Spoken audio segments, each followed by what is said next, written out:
And now referees are entering to the court.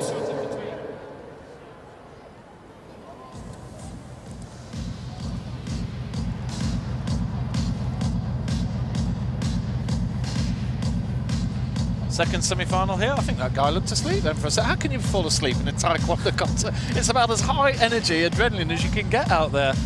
But I've got to say, it is absolutely baking hot here. It's really, really hot conditions. I don't think there's, don't believe there's air conditioning in this building, which is surprising, as we do have temperatures in the mid-30s on a regular basis. I think, especially with the lights in the ring, it's going to feel a lot hotter than it is where we're sat in the commentary area. Chen Yann of Chinese Taipei.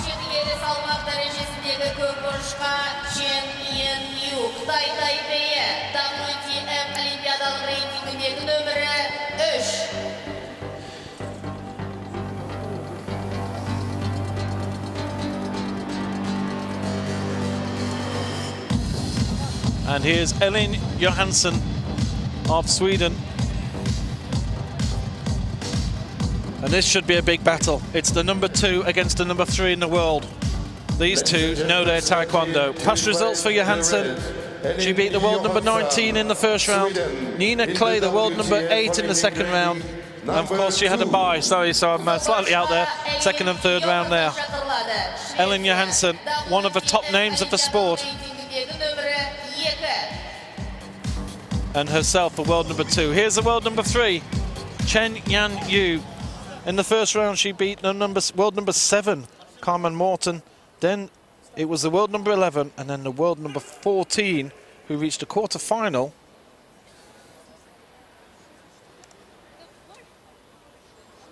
In China at Grand Prix number 1. The referee, Marcelo Vinícius Costa Rezende of Brazil. And, well, they're not messing around, are they? They were straight into the action there. That was a little bit quicker than the first match, wasn't it? But they were checking the apparatus. So here we go. JOHANSSON, world number 2 from Sweden. Winner of the Grand Prix final in Manchester 2013. She didn't travel to China, but she is one of the top names of this category, isn't she, Ellen? Ellen won just about every Open in Europe in 2013, and has medalled in just about everything she's done this year as well. Not the World Championships, but sorry, not the Europeans, but she's really got the performance out there. A lot of it, she's a very consistent performer at the highest levels. So she deserves that ranking. And this should be a fascinating battle. And you know, as we saw, there is a pattern, as you tend to see when we get to the later stages, that you know, that both athletes have really got strong defences. They're looking for weaknesses.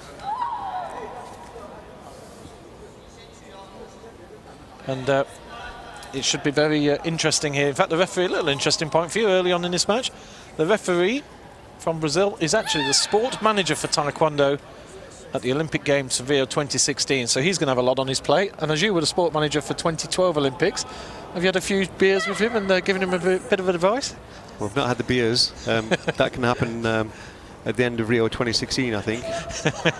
They'll be on him, I'm sure. So far, not a lot happening here. Coming 25 seconds, highlights reel will be a bit of a strain on this one. They are very much, you know, these two have fought each other many times. Attempted head kick there from JOHANSSON, and that wasn't far away at all. And again, she goes for it. She's going for the high scoring kicks, and Chen nearly got through there. Both of them are really, somebody's suddenly in that last 20 seconds, it was like they flicked on a light switch and said, right, let's get stuck in, and they both really let go there, didn't they? Well, if you see some of the techniques there, I mean, JOHANSSON did a reverse turning kick up to the head, missed it, and then pulled the foot back, so that could have actually scored both ways. Unfortunately, it was just a little bit short. So 0-0, but it was pretty eventful 0-0 after that first 2-minute period. We have 3 periods of 2 minutes. And they get a nice little 1-minute break in between, which doesn't seem to go seems to go pretty quickly, I think, for these athletes.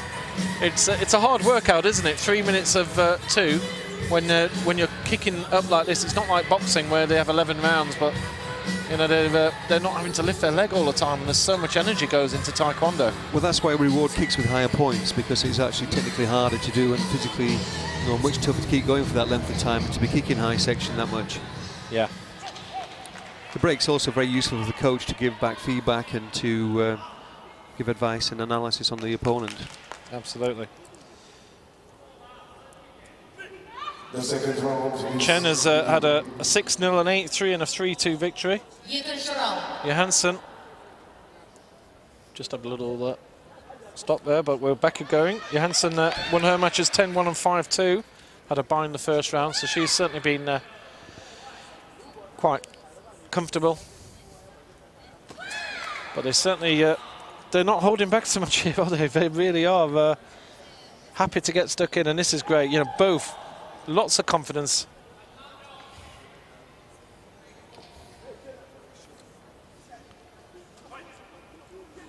Still 0-0. We're halfway through now. This contest coming up in a few seconds' time. And it is pretty hot and sweaty out there. The lights are even, must be even hotter. A little apology there from JOHANSSON. What they're doing now is jabbing out that lead leg, trying to contact onto the truck protector and steal a point, as it were. Yeah. Yes, it's all about kicking to the body, scoring, and there goes JOHANSSON right on cue. Kick to the body, 1 point, left foot kick. And that was pretty sharp reflexes from JOHANSSON as Chen just moved to her right. JOHANSSON saw the opportunity with her back leg coming around. The referee just trying to encourage athletes to fight there. Taekwondo is very much about a fighting sport. They don't like seeing, well, they certainly don't like seeing people run away. That's an automatic on-go in anybody's language. But they don't even like just seeing people sizing each other. They want to see people attacking. Into the last 15 seconds here. JOHANSSON goes for the punch, but didn't land it cleanly. You have to land cleanly with weight. It's not just enough to get a good kick into that cage, into that body armour.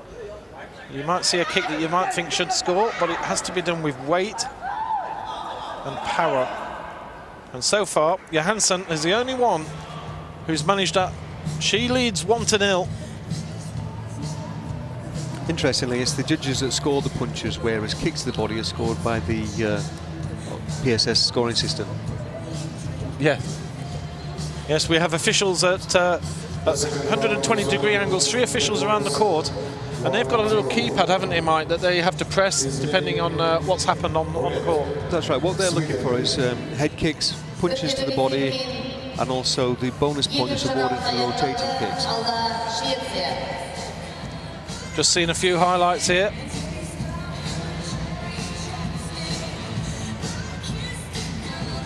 That's Marcus from Germany, who's now the head coach for the Swedish team. Yes, she's currently standing up. She's JOHANSSON's decided to stay on her feet. Chen, that's a very formal handshake with your coach. It's quite a formal sport as you go, but here we go. JOHANSSON leads, clock's going, and away we go. And I'm sure this encounter is not going to finish 1-0. We've seen it in quite a few bouts so far. It is a pattern. Both athletes now realise it's all about the last bout and don't leave anything. And 1-0, JOHANSSON won't be happy with a 1-0. She'll want to try and extend her lead, and so she's certainly not going to hold back. Well, it's not safe at this stage of the match to just have 1 point ahead. It's just not, you know, a comfortable place. Well, JOHANSSON just leading with that leg. We saw somebody getting a Kyung-go for that yesterday, for leaving that leg up for too long. Really, anything more than 3 seconds will get penalised if there's not an aggressive action with it. So if they're not kicking it out or moving forwards, then it should be penalised. Yeah. Oh, that was close to scoring from JOHANSSON, but didn't. And at the moment, she's taken a little bit more of a defensive. That leg is more of a defensive move. Well, the pressure's on the Chinese athlete to score, so JOHANSSON's trying to draw that score out, that kicking technique, that scoring attempt out of her, then she'll counter. Yeah. So she's trying to think again 2 or 3 moves ahead. The Chinese player then, Taipei player, going up for the head there. Yeah, Chen just missed. Really good headshot. Just missed by a fraction, but she's got a lot of flexibility as we're coming into the last 30 seconds. Oh, and an equaliser from Chen. It's 1-1 and a big smile and clench of the fist. I think that wasn't how she intended to score, but she got it. And there's a little grin, and now, with 20 seconds to go, because if nobody scores, then we go to the golden point. So again, a little bit of pressure off the athletes, and sometimes they both sort of subconsciously decide, oh, Johansson's down, but that's going to be a Kyung-hee. She doesn't have anything to her name. It's the first one of the match. But she better not fall down in the next 6 seconds, or that could be goodbye. Oh. Was that a head kick? No. No, that's another Kyung-go, though, to blue. Kyung-go to blue. Even Stevens with 3 well, seconds. the coach is going to play the card here, because I think from his angle, I believe that he thought that this was a head kick, and it looked very close to me, but I think you're right. The head didn't jolt backwards. There wasn't a... That's definitely what he's appealing for. I just saw the explanation to the referee, so he's definitely appealing for a headshot. Yeah. Well, I don't think the athlete... I'm just looking at Chen there from Taipei, and she's not looking very happy with his video card. You know, some of the athletes are almost egging their coach on to play it. I don't think she wanted him to play this. Well, it's worth a chance. You know, going golden point is a risk for either way, so she might have signalled there to play, actually, looking on the replay. Yeah. Yeah, it's just...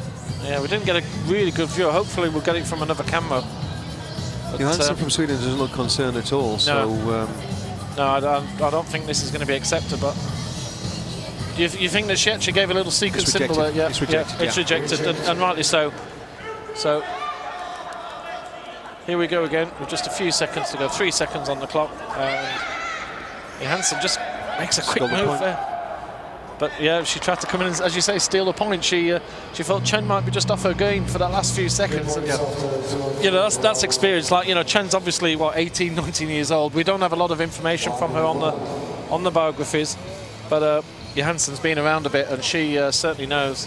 I think the thing is, when it goes to golden point, it is at risk. You know, we've seen players very frustrated, like in Mohamed Cho's game yesterday in the final, where they went to golden point, and you know, it was an unexpected kick. It was a really opportune kick that actually took it. So it's not it's a great one for us as spectators to watch it. You know, first point wins, as it were. But from a player's point of view, it can be really frustrating. Yeah, absolutely. Well, here we go. It's Guo Yongfei awaits the winner of this one after her controversial progress through. I still can't really believe that, to be honest, but that's long past now. The result's gone. It's all about this one. Golden point here. First person to score wins. The yellow cards are cleared down, so the yellow cards should go back to 0. The goal is going to belong.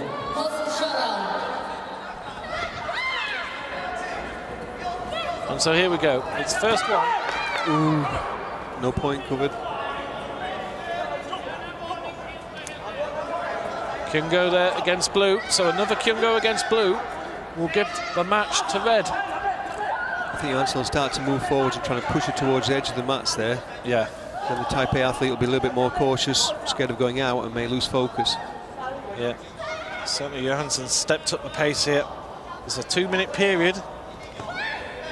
If there's no points scored here, Mike, then we actually go to superiority. You explained to me earlier, just say it quickly, the rules, the new rules on superiority. Well, it's basically whoever's kicked the most and actually impacted, even if they haven't scored, that's the first consideration.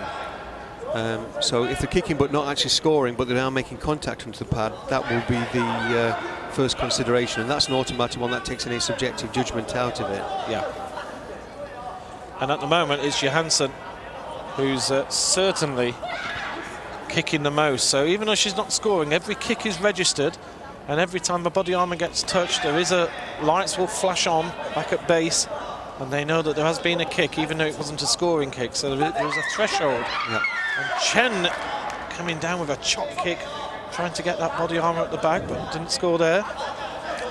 Now, in the very rare situation that it would be level on the number of kick attempts and everything, then the Kyung-go's for the entire match will be taken into consideration. The Kyung-go's and damagings, which are full point reductions. Right, which would again put Johansson in favourite here. Oh, and Johansson's just gone down.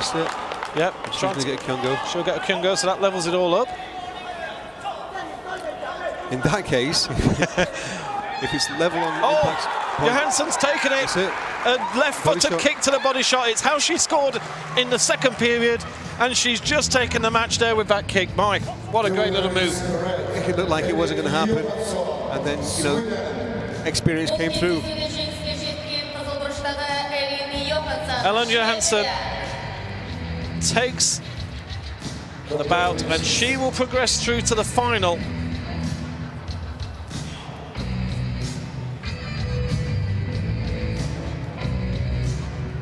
And that final will be coming up in a few bouts' time.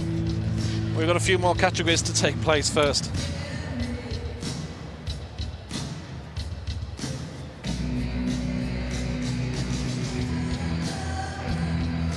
A few highlights here. In fact, there you just see the winning kick.